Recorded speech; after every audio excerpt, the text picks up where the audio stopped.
नळाने पाण्याची टाकी 12 तासात भरते, दुसऱ्या नळाने 15 तासात भरते आणि तिसऱ्या नळाने 24 तास भरते.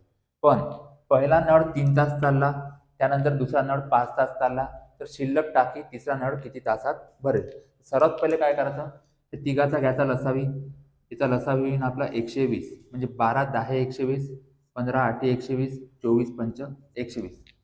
काय म्हटलंय, पहिला नळ 3 तास चालला, त्याची स्पीड आहे 10ची, म्हणजे 3 गुणिले 10 करा बरोबर 30. दुसरा नळ चालला आपला, दुसरा नळ 5 तास चालला, नंतर बंद पडला. तर दुसरा नळ पहा बरं किती आहे, 8ची स्पीड. इथे पुन्हा 8 5 8 40, म्हणजे एकूण किती संपला, 40 आणि 30 70, म्हणजे टोटल आपलं संपलं 70. बरोबर आहे, 70 संपलं. एकूण किती होतं, 120. एकूण 120 होतं, त्याच्यातून 70 मायनस करू, शिल्लक किती आहे, 50. आता हे जे शिल्लक टाकी आहे, शिल्लक टाकी कोण भरणार आहे, आपला तिसरा नळ म्हणजे सी.